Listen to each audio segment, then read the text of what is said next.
Itu kan cerita suksesnya ya. Karena balik lagi ini aku tuh terkait dengan kehidupan seorang Kodonditani. Sepanjang perjalanan yang panjang, pernah ngalamin titik terendah? Terendah? Maksudnya setelah masuk Islam? Selama hidup. Oh, selama hidup? Nah, selama hidup titik terendahnya tuh malah begini. Ketika saya masih di Kristen, saya kan bekerja di beberapa perusahaan besar. Setelah saya resign, saya buka PT sendiri, masih Kristen tuh. 2012 tuh masih Kristen. 2014, 2 tahun setelah saya buka PT, baru saya masuk Islam. 2015-16 itu kalau boleh dibilang ya 2015 lah titik terendahnya di situ. Titik terendah dalam arti gini, ini gue masuk Islam kenapa usaha gue kok jadi kayak mandek ya gitu. Seperti itu. Nah, itulah saat saya belajar Islam itu bagaimana gitu. Jadi di Quran sendiri Allah SWT berfirman bahwa jangan kamu kira kalau kamu beriman kamu tidak diuji. Jadi orang beriman dan orang tidak beriman itu semuanya diuji. Semuanya diuji. Baik dia dalam keadaan sakit, sehat, kaya, miskin. Itu semua ada ujian gitu. Nah disitulah kita juga baru istilahnya belajar bagaimana kita menjadi orang beriman dan istiqomah. Istiqomah tahu ya? Konsisten gitu. Konsisten ya. Assalamualaikum warahmatullahi wabarakatuh. Alhamdulillah kita berjumpa kembali di dalam diskusi lintas agama yang membuka cakrawala berpikir kita untuk dapat menemukan kebenaran yang sesungguhnya akan pengabdian kita kepada Sang Maha Pencipta Allah Subhanahu wa Ta'ala yang mengutus para nabi dan rasulnya. Diskusi ini akan disajikan oleh Don Ditan. Ayo kita simak perjalanan diskusinya bersama-sama berikut ini. Bismillahirrahmanirrahim. Konsisten gitu. Konsisten ya. Nah disitulah paling mungkin saya merasakan di 2015, tapi nggak lama. 2016-nya udah langsung membaik lagi gitu. Oke. Iya, dan itu hanya beberapa bulan lah di 2015. Barulah setelah itu saya ketemu dengan seorang Habib, almarhum udah meninggal. Habib ini Habib kampung, bukan Habib medsos nih. Ya, bukan Habib industri. Itu teman saya. Oh, ini seorang Habib, orang Arab asli, tinggal di Cikidang, Lomeratu, ya, almarhum ini. Saya dikenalin sama seorang teman ke tempat dia. Mungkin karena saya seorang mu'alaf, dia seneng gitu, ya, kan jadi banyak ngobrol. Jadi kalau datang ke dia, semalaman tuh cuma ngobrol doang gitu, belajar Islam. Selama yang saya tahu, di rumah dia tuh nggak ada orang datang nginep gitu, nggak ada. Baru saya doang datang tuh boleh nginep gitu. Okay. Dia juga banyak terima tamu, gitu ya. Bukan dukun loh ya, bukan dukun. Yeah. Artinya ini Habib ini punya karomah. Dia bisa membantu orang-orang yang punya kesulitan tertentu. Bahkan di belakangnya rumahnya Habib ini kampung dukun. Wow. Di sana, ini kampung dukun. Tapi Habib ini bukan dukun. Nah, dia tuh sering malah misalnya gini, ada misalnya orang datang mau pasang susuk gitu. Orang-orang daerah situ tuh udah biasa gitu, namanya susuk-susuk tuh udah biasa. Di kampung ini juga yang di belakang kampung dukun ini juga banyak pasang susuk. Ketika ada orang datang ke Habib mau pasang susuk, diajak ngobrol dulu. Ngobrol sampai akhirnya nggak jadi pasang susuk gitu. Nah, di Islam kan nggak boleh. Jadi ketika saya kenal dengan Habib ini almarhum, saya juga baru tahu bahwa Islam itu ternyata sangat-sangat humanis. Humanisnya dalam arti, oke, di Islam itu kita mengenal yang namanya hablum minallah, hubungan kita dengan pencipta kita. Tapi juga ada hablum minanas, hubungan kita dengan manusia-manusia di sekitar kita, sesama manusia. Mungkin sama lah seperti ajaran di dalam Bible juga yang mengatakan kasihlah sesamamu seperti kamu mengasihi dirimu sendiri gitu kan. Di Islam, Habib itu sampai mengatakan, saya sampai sekarang nggak pernah lupa. Kalau hubungan kamu dengan manusia lain ada kecacatan, itu bisa jadi membuat Islam itu cacat. Ya, jangankan dengan manusia, dengan lingkungan, dengan hewan, itu juga ada aturannya gitu. Di Islam kita boleh menyembelih binatang untuk kita makan, tetapi itu semua juga ada aturannya. Gimana caranya menyembelih hewan yang tidak membuat hewan itu ketakutan dan sebagainya, itu ada malah di Islam. Jadi ketika pertama kali saya datang ke rumah Habib itu, pulang ke rumah, ada semut nempel di sini, biasanya malah langsung saya bunuh. Ini memang nggak berani, saya harus buang aja gitu. Sampai begitunya gitu. Karena kan memang kalau bicara tentang Islam yang pernah saya dengarkan, salah satu yang paling terkenal itu tadi rahmatan lil alamin. Artinya membawa rahmatan, kedamaian untuk alam kan? Seluruh alam semesta. Untuk alam semesta. Artinya harusnya dalam penerapannya itu tadi, harusnya damai, membawa rahmatan. Iya, bukan cuma damai aja, tapi kita juga harus memelihara lingkungan, jangan sampai rusak. Kita juga harus tahu menempatkan atau bersikap terhadap binatang juga gitu. Jadi nggak cuma terhadap sesama manusia. Kalau sama manusia jelas gitu kan. Tapi ke lingkungan juga, ke hewan juga. Bahkan sampai ada aturan perang bahwa di dalam perang, kalau di Islam dalam perang itu nggak boleh bunuh pemuka agamanya lawan perang. Nggak boleh bunuh perempuan, nggak boleh bunuh anak, nggak boleh ngerusak tempat ibadah. Bahkan nggak boleh nebang pohonnya, bahkan nggak boleh bunuh hewan ternaknya. Sampai begitu gitu. Nah, yang saya pelajarin dari Habib itu, ternyata saya baru tahu juga Islam itu sangat-sangat humanis. Gitu.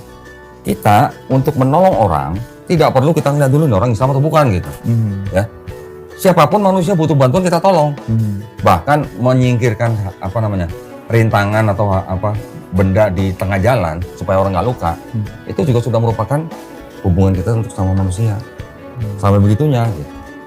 Bahkan ada juga hadis, ketika tetangga kita nih, tetangga kita ada yang kelaparan, kalau masalahnya jumlahnya 40 rumah nih dari rumah kita nih.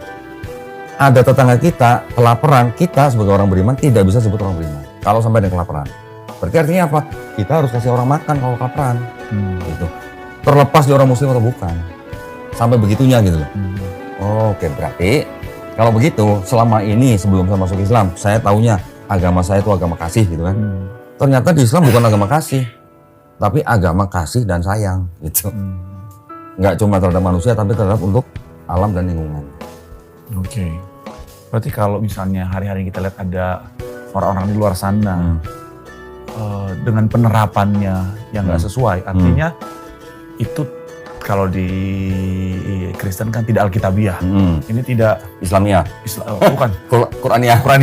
Tidak berdasarkan, karena sesuai apa yang Konon cerita tadi, harusnya kan dengan kedamaian. Nah, gini juga nih, pendeta Marcel nih.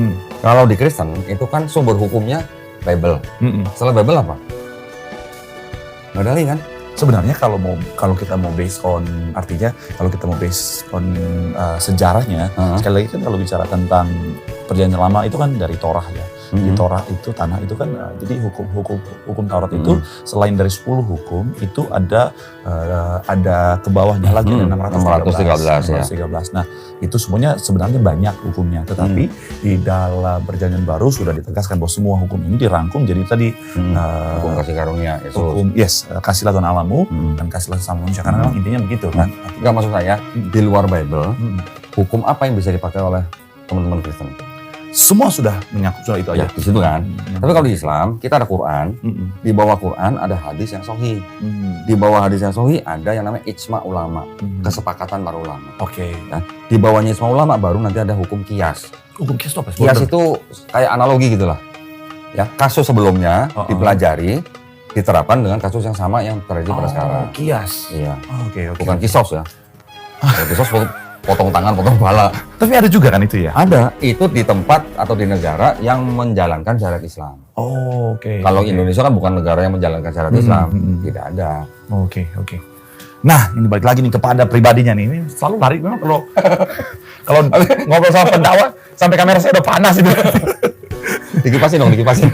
Iya, memang kalau Sony suka begitu. Nah, balik lagi ya. Oke, berarti secara titik rendah adalah pada saat bisnis, pada saat 2015. Tapi cepat ya, langsung balik lagi ya. Artinya sepanjang perjalanan kehidupan nggak pernah yang benar-benar sulit banget dong. Enggak. Ya, Alhamdulillah enggak. Ya. Tapi sebenarnya jangan lupa, aduh nih, geologi lagi ntar.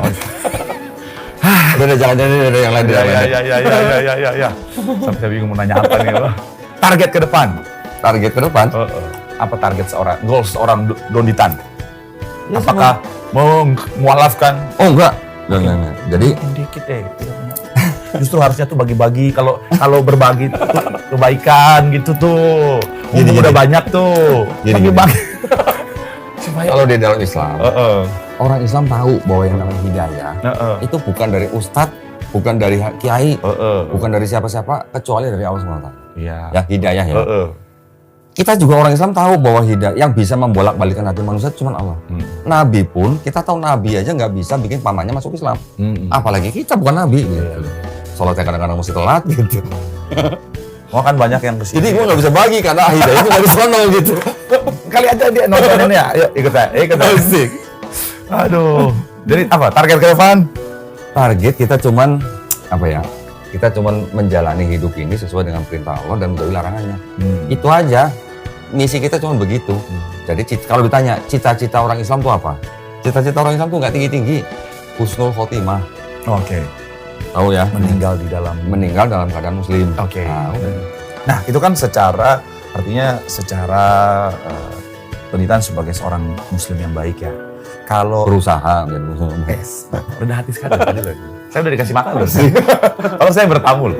Nah, kalau dari seorang pribadi Donitan sendiri misalnya, keinginan apa yang belum tercapai? Setiap orang kan punya keinginan ya. Terlepas dari sebagai seorang pendakwah, sebagai seorang tokoh agama lah bisa kita bilangnya. Secara pribadi. Belum naik haji? Oh belum? Belum. Daftar udah. Tapi daftarnya baru 2018. Oh, itu susah ya? Enggak susah. Cuma nunggu 20 tahun. Wah, ke Holy Land aja yuk. Boleh. Saya jadi tour guide-nya. Iya kan. Jadi kalau di Islam, kan rukun Islam kita tahu dari syahadat, sholat, zakat, puasa, naik haji. Sesusah itu. Tapi naik haji ini nggak wajib. Iya, ini hanya kalau mampu ya. Tapi siapa yang nggak kepengen, gitu kan? Iya. Umroh sih sudah, tapi menjalankan hajinya belum. Daftarnya saya 2018, waktu itu dapat jatah saya cek 2036. Itu enggak ini jujur aku tuh tidak terlalu benar-benar mempelajari detail soal untuk naik haji itu seperti apa ya. Tapi selama itu ya. Karena kan gini, Indonesia kan diberi kota. Iya. Kota itu kan dibagi-bagi per provinsi. Oke. Ya kan? Setiap provinsi kan jumlah Islamnya kan beda-beda lah. Ini tingkat jumlah muslimnya lah ya. Jakarta itu malah kalah lama sama Makassar.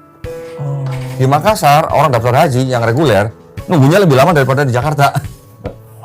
Bener. Papua, karena Islamnya masih sedikit, dia paling cepat.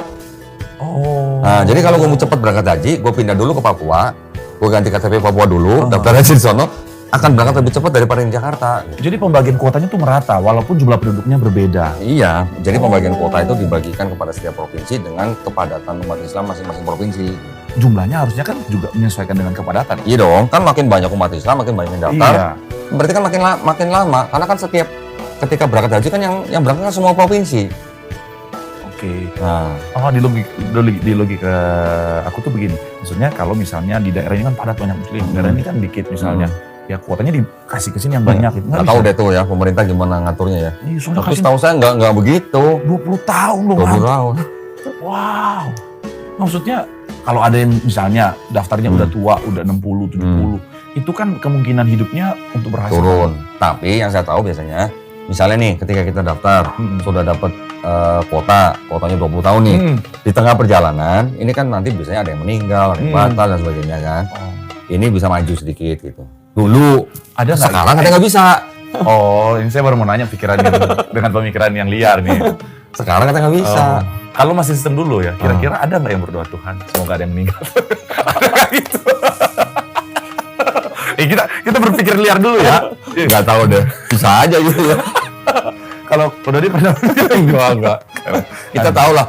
Ya kan hidup mati kita kan udah semuanya udah nentuin kan. Jadi ya sudah. Kapanpun jatah itu kita datang, kalau kita masih hidup ya alhamdulillah gitu. Toh itu nggak wajib. Bahkan di dalam Islam kan kita tahu yang namanya pahala, tahu kan? Iya. Pahala. Ada amalan-amalan tertentu yang pahalanya sama dengan pahala orang naik haji. Oke. Nah sebelum ke sana ya, kan Indonesia ini lengkap ya. Semuanya ada di Indonesia ini ya. Apanya? Semuanya ada. Apa aja maksudnya nih? Semua hal lah ya. Nah kemarin aku pernah baca di Indonesia ada satu gua yang katanya tersambung ke Mekah. Terus orang kalau ke situ udah ke Mekah. Itu banyak orang loh. Enggak bener. Jangan percaya. Ada loh. Jadi jangan percaya. Jangan percaya itu. Makanya hati-hati ya. Harus tanya sama yang ngantri 20 tahun ke Holy Land. 2 bulan. Susah nggak bisanya susah nggak? Enggak lah. Buat kodon ini mah kita bantu lah. Aduh. Mau cari tempat baptis ya di sana ya? Di bawah aja itu kok. Tapi kalau yang begini yang harus baptisnya di Sungai Yordan. Agak lama dikit. Kalau di laut apa yang banyak garamnya tuh? Laut Mati. Oh gitu. Laut Mati. Ngambang. Nah, artinya pengen naik haji. Itu masih sekali lagi masih ada kaitan dengan agama. Selain naik haji, target seorang kodon di apa? Apa ya? Udah nggak ada kayaknya. Ada ya. Jadi ya kita hidup berdasarkan agama. Ya sudah, keinginan kita ya harus ada kaitan dengan agama. Kalau masalah duniawi, apa yang mau dibawa? Apa yang mau dibawa? Jaket kagak, helm kagak, motor kagak. Iya, walaupun Apa yang motornya mau dibawa? banyak ya. Bible kagak. Iya. Tapi kalau orang Kristen kan Bible dibawa ya? Sebenarnya itu tadi saya juga suka komplain gitu ya sama ada orang Kristen yang zaman dulu ya. Maksudnya Pernah dulu ya. saya ke rumah duka di Jelambar. Teman meninggal, bapaknya teman meninggal dalam peti mati, bapaknya udah masuk peti, pakai baju pengantin, di sebelahnya Bible. Memang gitu, banyak orang Kristen kadang-kadang so iye. Ngapain bawain Bible emang dibaca di sana? Mending kalau Alkitab kadang-kadang ada sampai buku-buku rohani. Buset. Jadi kayak udah kayak toko buku pindah ke dalam situ, padahal juga udah nggak baca. Waktu itu tadi kadang-kadang waktu masih nggak pernah baca Alkitab, sudah muncul di taruh Alkitab. Gitu ya. Bertobat ya, bertobat. Bertobat. Sayang kan daripada dimasukin peti mati, Bible itu kan. Iya, masih banyak orang susah sekarang. Jadi memang benar-benar ya, berarti udah fokus ke akhirat ya. Artinya lebih memikirkan tentang akhirat. Karena ya semua nggak dibawa mati. Iya. Sama seperti lagu teman saya. Yang bawahnya kita bawa cuma amal doang. Iya. Sahabat saya suka nyanyi begini. Orang kaya mati. Iya. Pak Dery itu ya. Sadari saya Oh, udah iya. diundang tapi saya belum sempat main ke rumahnya. Dekat sini. Oh iya. Dekat sini. Oh nanti kita akan main ke Stadiria. Kita udah janjian. Ya. Udah Stadiria bilang yuk kita ngopi-ngopi kapan. Pantas nih kalau ngobrol sama Pak Dery. Saya juga mau diajak ke acaranya Ustadz Abdul Somad. Masya Allah. Kalau bisa. Iya. Tapi Nanti ya. Maksudnya nggak sulit. Potong dulu. Nanti kalau Nanti kita cocok ya sama timnya ya. ini sekali lagi masih banyak pengen ditanya tapi sekali lagi waktu kita terbatas. Terbatas mau kemana sih? Belum sejam. Udah sejam belum? Udah 1 jam? Sudah, saking serunya kita makanya. Kalau sama opening tadi sudah 1,5 jam loh kita. Langsung opening ya? Iya. Opening nanti buat shot aja bagus. Iya, boleh juga masukin. Kita di target. Apalagi dong? Tanya apa lagi dong? Itu gitu doang. Teologis terus loh tadi masuknya. Hah? Teologis terus. Nanti kalau ada yang goyah imannya, saya lagi mau. Oh enggak, tapi kan saya ngasih tahu teologi Islamnya kan bukan dalam apa? Bukan dalam mengkritik agama lain. Iya, ini iya. memberitahukan teologinya Islam. Dan ya lu juga cerita dong teologinya Kristen. Gue berusaha untuk menghindari itu soalnya. Ngomongin sesama teologi seperti yang dengan Densu kan bagus itu. Iya. Ada juga orang Kristen yang komen kan, Dari sisi. wah saya setelah nonton Pendeta Marcel jadi tambah kuat misalnya Kristen. Tapi ada juga yang komen begini. Alhamdulillah saya Islam. Hah? Hari yang mantap. Aduh mantap. Iyalah. Tapi ya itulah. Ya, balik lagi ya bahwa hidayah kan. Iya. Hidayah. Setiap orang punya hidayah. Mau nanya apa kalau kita kata kesempatan seorang? Oh sekarang gue nanya nih. Sekarang gue nanya ya. Gantian ya. Kok saya menyesal ya udah kasih jawab? Enggak, dia mah bukan nanya teologi enggak. Oh iya. Ini ceritanya gini. Heeh. Saya juga tahu sosok Pendeta Marcel itu dari medsos. Medsos ya. Waktu itu kok bisa-bisanya ada pendeta kok malah ngejar takjil gitu. Bisa takjil. Itu ceritanya gimana itu? Ah, enak jawabnya. Enak. Enggak, maksudnya gini. Pendeta Iya. ngapain ngurusin takjil gitu. Iya. Tapi ternyata positif banget ya, viral ya. Maksudnya orang Islam melihatnya juga, oh ternyata ada juga teman saudara kita yang Kristen juga mikirin takjil gitu. Yes. Nah, yang pertama adalah memang sebenarnya sudah seperti yang saya sudah bilang di banyak acara, banyak TV bahwa ini memang adalah agenda terselubung ya bahwa memang kita mau habiskan duluan supaya mereka yang baru keluar jam 5 sore tempe-nya sudah letoy. Karena kan kadang-kadang mereka kan gorengnya dari jam 3 kan. Iya. Jadi kalau kita belanja jam 4 itu masih segar. Masih. Nah, itu kasihan mereka udah letoy. Terus kadang-kadang Gitu ya? iya, kadang-kadang sop buah itu kan mereka udah taruh dari jam 3 jam 4. Jadi kalau kita datang jam 4 itu masih seger-seger. Nah, teman-teman muslim kan kalau belinya jam 4 kan masih lama tuh. Takut iman goyah. Belinya udah 5:30. Pas buka tinggal dapat hikmahnya doang. Oh gitu. Aduh. Kirain apa gitu, kirain nggak memberi kesempatan orang Islam buat beli takjil gitu. Kasih, cuma Oh, kita kasih, duluan aja. cuma sisa-sisanya gitu. Iya, betul. Sorry ya.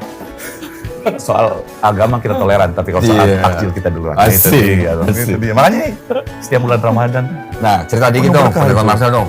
Apa tuh? Ini kan masih anak muda, ganteng, keren, ya kan. Mantan apa? Boyband ya? Mantan boyband. Wih, dulunya apa? Dulu namanya boyband itu Motion. Cuma Motion. karena udah bubar, sekarang jadi Lotion. Jadi Lotion. Melembabkan. Water base juga ada. Water base. Lumayan. Lembab. Tahu loh water base loh. Nah, ceritanya gimana kok bisa nyasar ke pendeta tuh gimana sih? Perjalanan hidup. Perjalanannya, hidayah gitu. Iya, bisa dibilang proses kehidupan ya. Tadi makanya tadi. Jangan mau kalah dong, kok hidayah lu dia dong gitu. Iya. Gue tuh kenapa ya suka nanya titik terendah orang itu karena kadang-kadang tuh di titik terendah tuh kita banyak belajar. Kadang-kadang di titik terendah tuh kita akhirnya bisa ngalamin proses yang akhirnya membawa kita pada seperti apa kita hari ini. Nah, gue tuh dulu itu tadi berubahnya pada saat ngalamin titik terendah. Kristen dari kecil Kristen, tapi Kristen KTP. Tapi dalam proses perjalanannya, titik terendah itu dalam perantauan itulah yang akhirnya membawa bahwa wah, memang cuma Tuhan yang bisa kita andalkan. Yang merantau ke Jakarta cuma Marcel doang? Ya. Orang tua nggak ikut? Nggak ikut. Oke. Itu makanya tadi kenapa aku sempat nanya tuh, Kodon itu punya pengalaman spiritual nggak? Karena tuh aku tuh bener-bener akhirnya sampai memberi diri buat Tuhan itu karena ada pengalaman spiritual.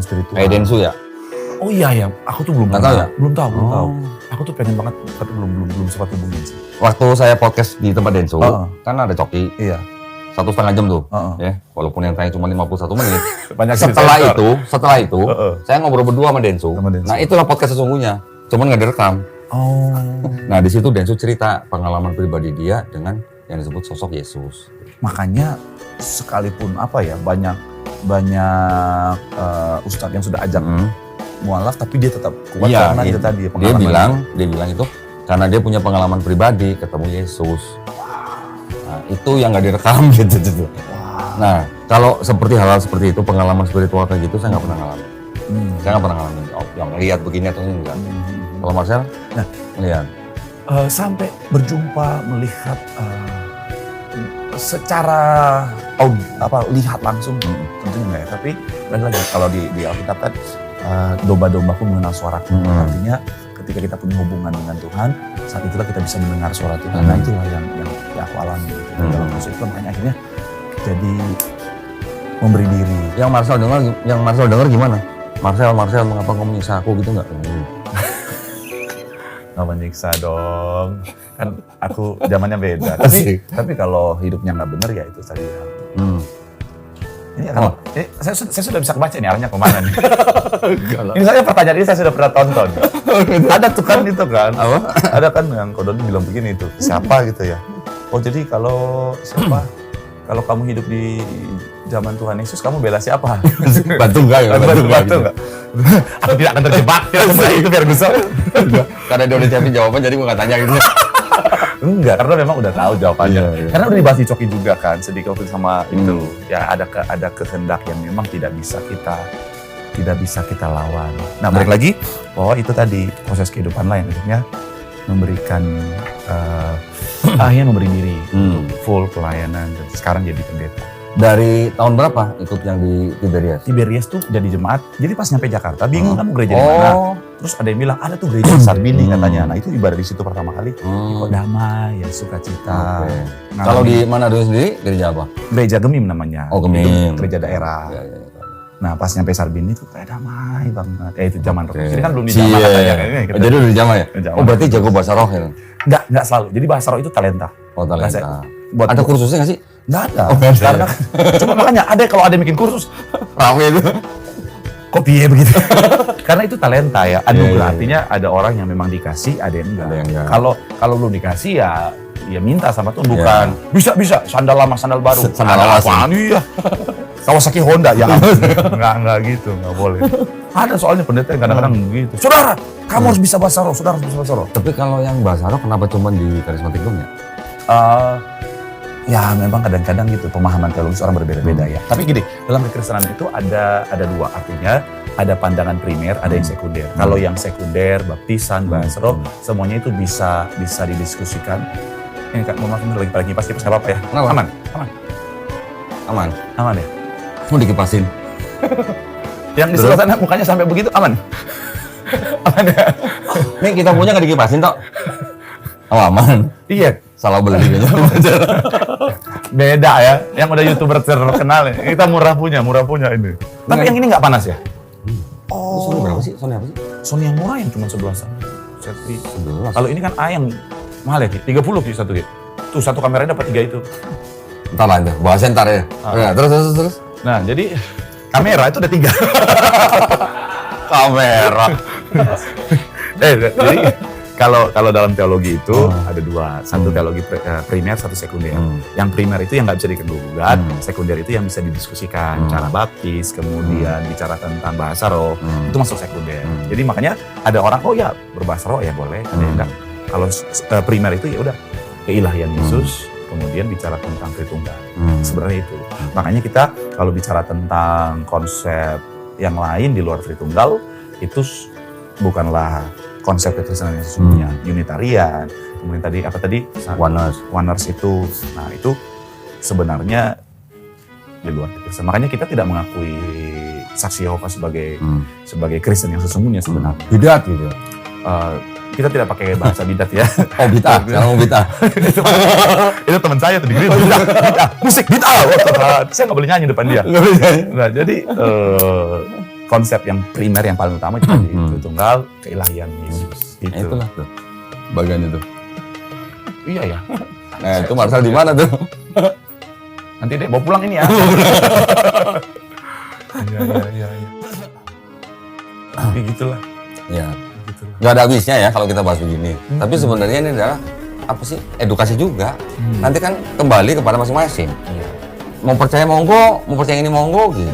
Manusia kan punya hak pilih. Betul. Nah makanya puji Tuhannya lah, artinya gini, agama itu kan bicara tentang spiritual ya. Dan dalam spiritual itu artinya kita terhubung dengan Sang Pencipta, dengan Tuhan. Nah kita punya kesempatan untuk tanya langsung gitu ya. Jadi makanya penonton kita ya, saya tidak mengklaim kebenaran saya paling benar, kebenaran Kodoni paling benar, tapi saudara yang menonton silakan doa sendiri, tanya sendiri, silakan. Gini Sal. Saya mau koreksi ya, Marcel ya. Setiap manusia kan diberikan free will, ya kan? Dan setiap agama di Indonesia itu diberi hak yang penuh untuk dijalankan, untuk dipilih sesuai dengan kepercayaan masing-masing. Jadi setiap agama yang berbeda itu berhak ngomong bahwa agamanya dia itu yang benar, yang lain. Oh iya, betul. Kristen juga begitu, punya hak yang sama. Kristen yang paling Kristen yang benar, yang lain salah. Boleh bilang Islam salah, boleh, nggak disalahin negara gitu. Tapi bukan berarti kalau kita beda atau kita mengaku klaim yang benar, terus kita jadi permusuhan, enggak. Dalam konteks negara, berbangsa bernegara, kita tetap harus menjaga persatuan. Yes. Karena kita bersaudara. Kita mungkin berbeda dalam teologis kebenaran yang kita anut, tapi kita bersaudara sebangsa. Nah, maksud aku tuh begini. Jadi penonton ini mungkin kan ada yang bingung nih. Jadi yang mana nih? Kodoni atau mungkin mereka ateis ya misalnya. Jadi yang benar Kodoni atau Pendeta Marcel? Kalau ateis kan berarti musuh kita bersama. Keateisannya ya, bukan orangnya. Iya. Nah, doa, tanya bilang Tuhan, yang mana nih? Aku hidayahnya kemana gitu ya. Gitu. Jadi soalnya sekarang sensitif kalau agama tuh. Padahal dulu kan santai, kayaknya bercanda tuh enak gitu. Berarti kalau ateis di Indonesia sebenarnya boleh nggak sih? Setahu aku sih nggak boleh ya. Setahu Pancasila ya? Iya, setahu aku tuh nggak boleh. Cuman memang ada banyak orang kadang-kadang menutup keateisannya dengan seakan-akan, oh aku bukan ateis, aku sementara mencari kebenaran. Iya kan. Ngakunya doang gitu ya. Ngakunya, padahal sebenarnya dia nggak percaya. Buat terlepas daripada itu ya kita selalu berdoa yang terbaik ya. Oke, buat penonton aku nih, tentunya mayoritas Kristen. Oh iya. Apa tapi YouTube aku ini tuh semua agama. Agama nggak ada subscriber yang Muslim? Banyak. Follower aku semua agama karena memang kan kita satu keluarga sih. Alhamdulillah kau jadikan. Susah mantan boyband. Dulu saya lip sync Pak. Buat penonton saya yang berbagai macam agama. Ya kita kan harus jujur dong. Iya. Kita tuh dulu modalnya yang penting joget. Tertarik menjadi boyband? Masih ramping, badannya masih bagus loh. Nggak kayak bapak-bapak loh. Buat penonton saya. Apa pesan? Pesan kayak, yang penting jangan suruh pindah agama aja. Maksudnya apa kayak gitu. Yang positif kayak apa kayak, anggap aja Kodonitannya motivator. Oh, motivator. Iya, apa kayak apa ya? Gini, ya tadi yang seperti saya bilang, tadi saya udah pernah ngomong. Jadi setiap manusia itu kan diberikan free will, ya. Free will itu adalah hak daripada manusia itu, silakan dipakai dengan pilihan sendiri, dengan hati gitulah ya. Tapi maksud saya dengan free will itu nanti kita pertanggungjawabkan nanti di hari akhir gitu. Karena Kristen dan Islam ini kan banyak kesamaan sebenarnya, sama-sama percaya ada hari akhir dan sebagainya. Pesan saya cuman pegang pilihan itu dengan penuh tanggung jawab, gitu ya. Dan ingat bahwa hidup di dunia itu cuma sekali. Jadi urusan kita dengan Pencipta juga kita harus perhatikan, urusan kita dengan manusia lain juga harus kita perhatikan. saya juga terkesan dengan Pendeta Marcel yang memberikan pesan bahwa setiap orang yang mengaku orang yang beragama harus bisa menunjukkan kebaikannya di mata manusia lain. Tuh. Ya. Di Islam kita juga tahu, orang Islam tahu lah, Islam itu diturunkan untuk menyempurnakan akhlak manusia. Pesannya cuma gitu. Ya. Dan itu tadi ya, suka banget tadi kalimat Ko Doni juga. Awalnya kenapa tidak tertarik awalnya karena melihat orangnya. Dan waktu lihat orangnya, Wes, kecewa. kalau lihat orangnya mah nggak mungkin masuk Islam lah. Nah, Kayak seperti kata Ustaz Falik. iya. Jadi memang seringkali itu agama itu dirusak oleh pengikutnya sendiri. Jadi makanya yuk, balik lagi, saya selalu percaya setiap agama mengajarkan kebaikan. Orang yang sungguh-sungguh belajar agama harusnya kan membawa kebaikan, memancarkan kebaikan di depannya. Coba ya, orang yang nggak beragama mau masuk Kristen dengan melihat orang Kristen yang kira-kira bakal masuk Kristen nggak? Kalau lihat kita berdua Secara umum, enggak secara umum nih, secara umum nih. Apalagi kalau ngelihat itu Bible, ada yang iya, Bible ada yang pelangi enggak. gitu. Iya. Nah, kayak gitu-gitu kan oknum dan kelompok tertentu. Iya, suka sedih sih makanya. Dan kita juga jadi bahan evaluasi bahwa kita juga makanya harus selalu memperbaiki diri ya. Jangan sampai orang lihat kita, apapun agama kita yang punya, malah jadi, kok orang Kristen begitu, orang Islam begitu. Padahal sebenarnya agamanya kebaikan. Jadi pancarkanlah kebaikan. Iya. Dan saya suka juga kalimat Ko Doni tadi bahwa it's okay kita klaim agama kita paling benar. Ya memang harus begitu. Bukan paling benar, yang benar. Yang benar ya. Maksudnya Jangan paling benar. Kalau paling benar berarti yang lain ada yang benar. nggak apa-apa. Oh iya. Kristen pun berhak mengatakan bahwa agamanya yang benar, yang lain salah. Atau gini. Islam juga begitu. Atau gini. Tapi tidak harus berantem gitu. Atau bisa juga ya kalau sedikit argumen bahwa ya balik lagi setiap agama ada kebenarannya lah ya. Kalau kita mau coba artinya ada kebenaran yang mereka pegang gitu lah ya. Iya. Tapi balik lagi jangan sampai karena kita merasa benar atau paling benar kita menyalahkan yang kita anggap salah. Artinya balik lagi hargailah, hormatilah. Makanya di kasihilah. Islam kita tahu yang namanya lakum binukum waliyadin. Yes, agamamu, agamaku. Di Bible ada nggak gitu kalimat itu? Di Bible itu adalah takjilmu, takjilku juga. Asik. Keren ya. Tapi kalau perjalanan depannya. Oke, nanti kita harus ada part kedua kayaknya naik motor ya. Nanti gantian gue yang datang ke tempat si Marcel ya. Iya loh. Nanti gue datang ke Marcel. Tempat saya masih berantakan. Saya lihat tempat yang prepare begini. Termotivasi. Jadi ini biar bagaimana nih koko saya juga nih, saya banyak belajar nih untuk bikin channel YouTube. Semoga channel YouTube saya juga bisa 1 juta ya sampai dapat begini. Marcel mah sebentar doang 1 juta mah. Lihat aja ntar gue juga kelewat. Itu 35.000 tuh udah berbulan-bulan. Susah banget gitu ya. Oh Tuhan. Semangat lah. Siap. Oke, sekali lagi sukses. terima kasih buat jamuannya. Sama-sama. Baik banget orangnya menyambut dengan sukacita, menyambut dengan. Ini sering saya adain. Ini dikit ya. Kan saya diwajibkan untuk mengundang pendeta untuk berdebat. Setahun minimal 2 kali. Oh. Dari yayasan. Oke. Ya. Tapi dengan berdebat itu bukan berarti kita harus berantem. Nah ini buktinya pendeta bisa datang ke sini. Iya. Santai-santai aja. Nggak ada perdebatan. Nggak ada perdebatan. Saya tidak mau. Bukan maksudnya dengan perdebatan itu kan kita sama-sama bisa memberikan perspektif masing-masing. Iya. Bukan berarti harus berantem. Habis itu kita bisa ngopi bareng. Betul. Jadi yang di luar itu kadang-kadang juga melihat saya seperti orang yang kerjanya hanya menyerang iman orang. Enggak, bukan begitu sebenarnya. Kan berdakwah. Kita juga berdakwah. Kita kan bisa kolaborasi dakwahnya. Iya, betul. Bisa mendakwakan Kristen, gue mendakwakan Islam. Betul. Kali aja kan juga pertukaran umat kan lumayan jadi mayoritas ya. Tetap ujung-ujungnya. Ternyata kita pada visi tertentu ya. Umat Ko Doni. Malah itu balik lagi hidayah kan. Iya. Tapi balik lagi ya, artinya berbeda sah-sah saja. Sah aja. Tapi balik lagi bisa kok dalam kekeluargaan, dalam persaudaraan. Kita ketawa-ketawa dengan sesensitif apapun pembahasan kita. Customer gue masih Kristen semua. Makanya kita karyawan aku banyak yang Muslim. Muhammad Haki luar biasa nih. Makanya itu tadi ya, yuk Indonesia keluarga, kita semuanya satu keluarga. Gitu aja sih. Damai-damai aja. Kalau semua damai kan enak ya. Betul. Nggak selesai kita ini. Ya udah selesai dong. Udah ketemu lama, ketemu ya. Padahal baru ketemu hari ini loh. Padahal baru ketemu ya. Sengaja tuh sebenarnya nggak hubungi dulu secara langsung, ngobrol dulu supaya natural semuanya. Pengen tahu ya. Iya.